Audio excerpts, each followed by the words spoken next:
ভক্তের জন্যই ভগবান। পূজ্যপাদ স্বামী লোকেশানন্দজি এক সুন্দর চিঠি, যা কিনা এক সামান্য ভক্তকে করে তুলেছিল অসামান্য, সেরকমই একটি ছোট্ট ঘটনা আজকের ভিডিওটিতে।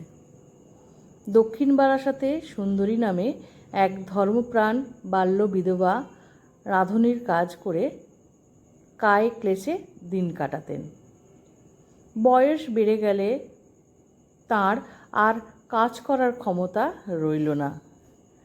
এক ভদ্রমহিলা মাঝে মাঝে তাকে সাহায্য করতেন, অর্থাৎ তাকে কিছু খাদ্য বা কিছু অর্থ দিয়ে সাহায্য করতেন। তাতেই তার সংসার চলত। ওই ভক্ত পরিবারের প্রতিষ্ঠিত শ্রী শ্রী ঠাকুরের মন্দিরে তিনি রোজ কথামৃত পাঠ করতেন।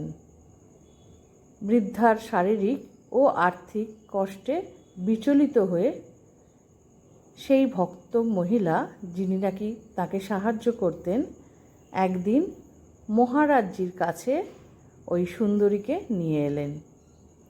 সমাজের চোখে আজীবন তুচ্ছ, হেয়, অবহেলিত মানুষটিকে মহারাজ যে কত যত্ন করলেন, ভালোবাসা ও সম্মান দিলেন তা আশাতীত।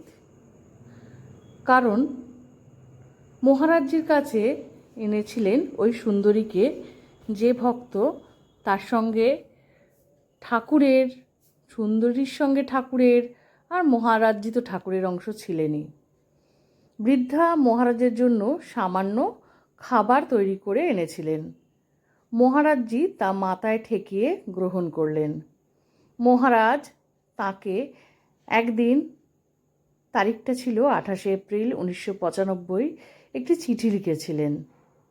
স্নেহের সুন্দরী, তোমার ভিতর ও বাহির দুই সুন্দর, তাই তুমি সুন্দরী।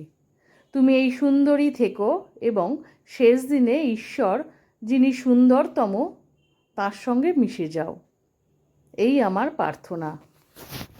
ইতি শুভাকাঙ্ক্ষী লোকেশ্বরানন্দজি মহারাজ। এই চিঠি লেখার বেশ কিছুদিন পরই বৃদ্ধার শরীর যায়। শেষের দিনগুলি দেখে ঠিক যেন মনে হয়েছে মহারাজজির সেই আশীর্বাদই যথাযথ পূর্ণ হয়েছে এবং স্বয়ং শ্রী শ্রী ঠাকুর তাকে রাম ও কৃষ্ণের লোকে নিয়ে গেছেন। এখানেই ভক্তের ভক্তির সার্থকতা।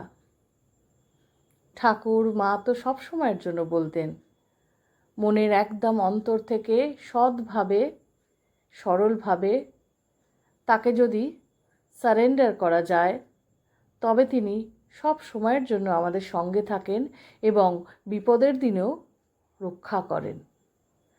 ঠাকুরকে এই প্রার্থনা আমার, সকলকে সদ্বুদ্ধি দিও, সততা দিও, আর শক্তি দিও, মনের জোর দিও, যেন আমরা সকলে যে কোনো বিপদ থেকে নিজেরা আস্তে আস্তে সামনের দিকে তোমার আশীর্বাদে এগিয়ে যেতে পারি।